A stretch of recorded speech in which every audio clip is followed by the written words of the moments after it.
Shalom saudara-saudara, selamat pagi. Di berawal tahun ini, mari kita lebih mendekatkan hati kita kepada Tuhan, supaya kita lebih kuat dan lebih mampu menghadapi tantangan di tahun ini. Mari kita siapkan hati kita.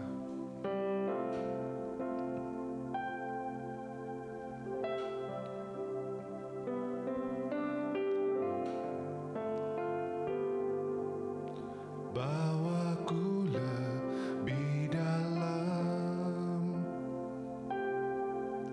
masuk dalam hadirat-Mu, lebih lagi menikmati kemuliaan-Mu. Penuhiku Roh Kudus dengan kuasa urapan-Mu, lebih lagi sampai Roh-Mu menguasaiku. Roh yang kudus, jamahlah hatiku, jamahlah jiwaku. Kuasa-Mu mengubah hidupku, ku dipenuhi kuasa Roh Kudus yang menuntun hidupku menjadi sempurna, penuh kemuliaan. Bawa kami lebih lagi ya Tuhan, bawaku lebih dalam, masuk dalam hadirat-Mu, lebih lagi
Terima kasih.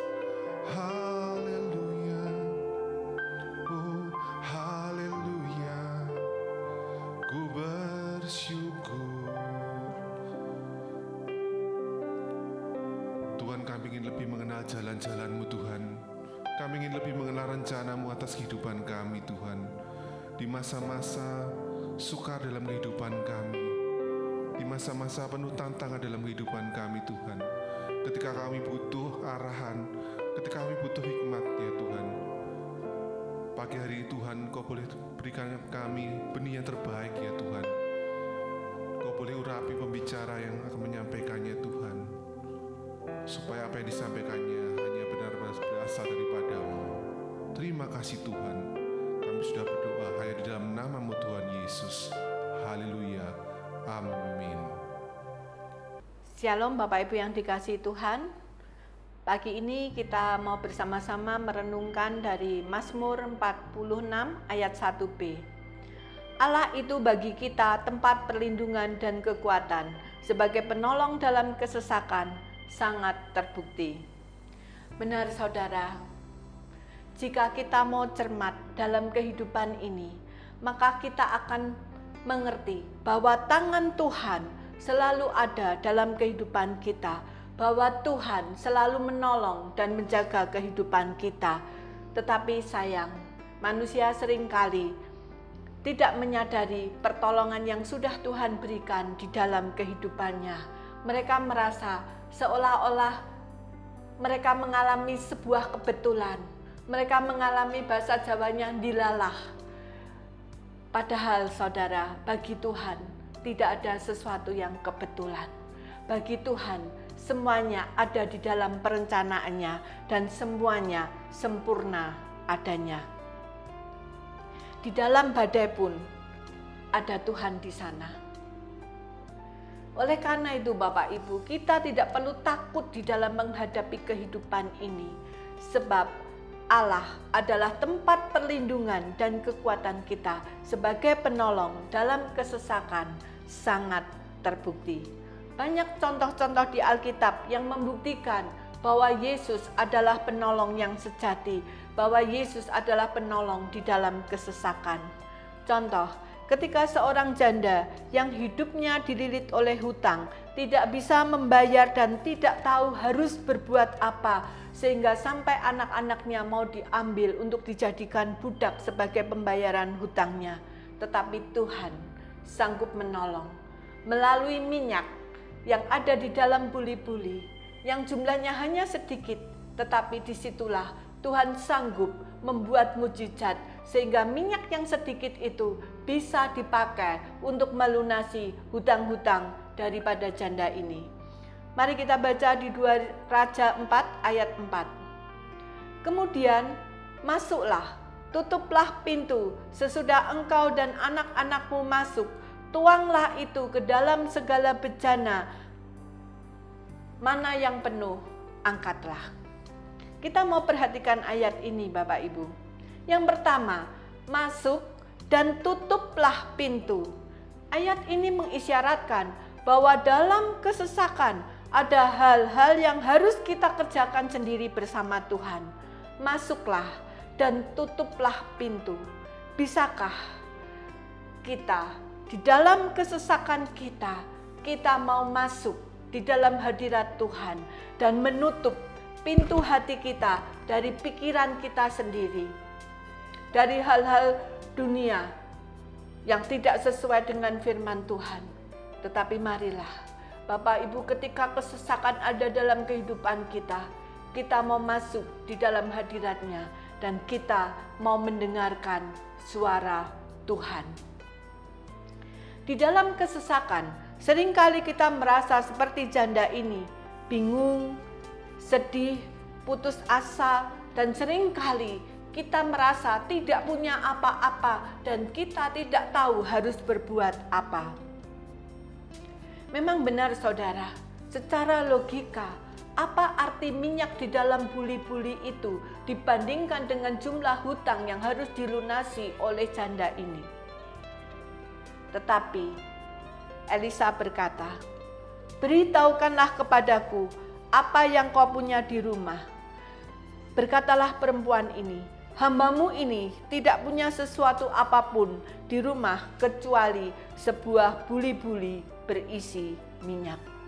Bapak Ibu yang dikasihi Tuhan, terkadang Tuhan bertanya kepada kita, apa yang kita punya?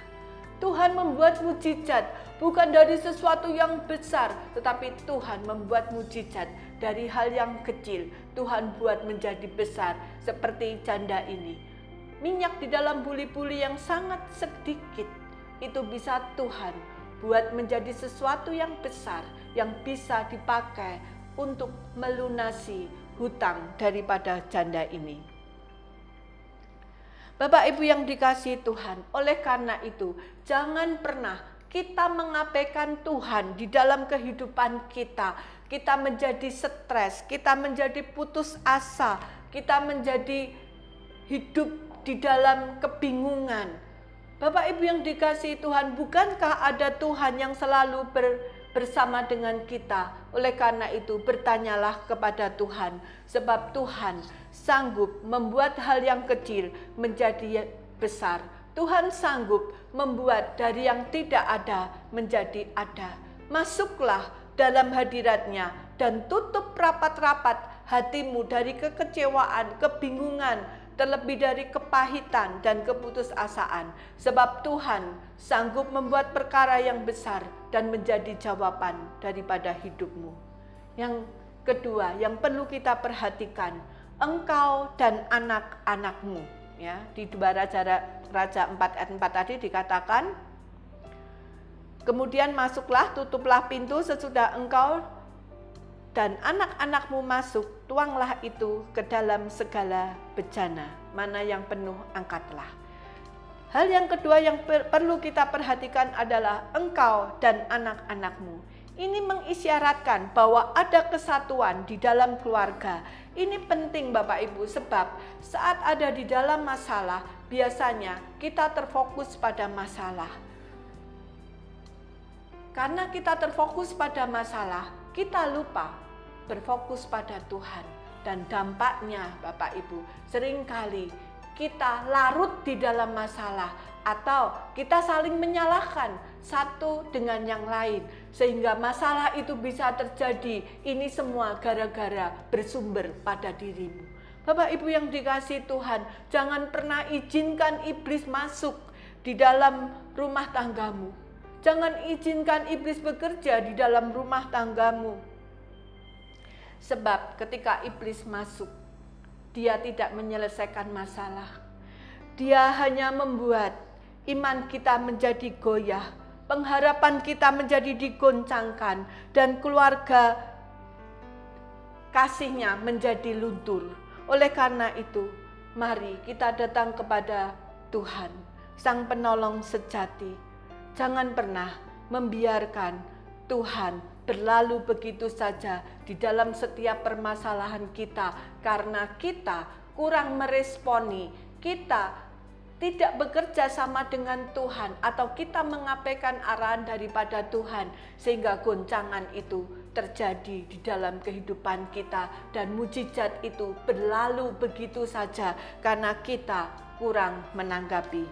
Ingatlah saudara, dari Mazmur 133 ayat 1 dan 3b dikatakan, sungguh alangkah baiknya dan indahnya apabila saudara-saudara diam bersama dengan rukun. Kemudian ayat 3b, sebab kesanalah Tuhan memerintahkan berkat kehidupan untuk selama-lamanya.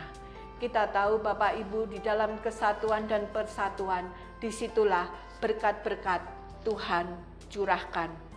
Oleh karena itu Bapak Ibu, di dalam hadirat Tuhan tidak pernah ada yang mustahil, seperti yang dikatakan di 2 Korintus 2 ayat 14. Tetapi syukur bagi Allah yang dalam Kristus selalu membawa kami dalam jalan kemenangannya. Dengan perantaraan kami, Ia menyebarkan keharuman pengenalan akan Dia di mana-mana. Bersama Tuhan, kita selalu ada di jalan kemenangannya. Sekalipun ada badai, ombak yang harus kita lalui, tetapi bersama Tuhan kita tetap ada di jalan kemenangannya. Dan kemenangannya membuat hidup kita akan menjadi kesaksian hidup yang menebarkan keharuman pengenalan akan Kristus. Karena itu, yang pertama, bangun dari tidur secara roh.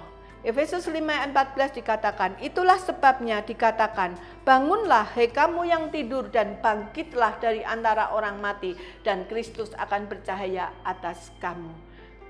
Tuhan berkata ada sesuatu yang luar biasa ketika kita berjalan bersama Tuhan. Karena itu Tuhan meminta kepada kita, bangunlah hai kamu yang tertidur secara roh. Jangan tersesat terus-menerus, karena hari-hari ini Tuhan ingin bercahaya atas kehidupanmu. Yang kedua, perhatikan dengan seksama bagaimana kamu hidup. Efesus 5:15. Karena itu perhatikanlah dengan seksama bagaimana kamu hidup. Janganlah seperti orang bebal, tetapi seperti orang arif. Perhatikan dengan seksama, artinya kita harus benar-benar memperhatikan hidup kita. Bagaimana kita bisa hidup di atas rel kebenaran firman Tuhan.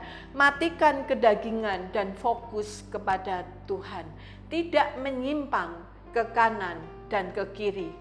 Sebab setan atau iblis tidak main-main di dalam pekerjaannya.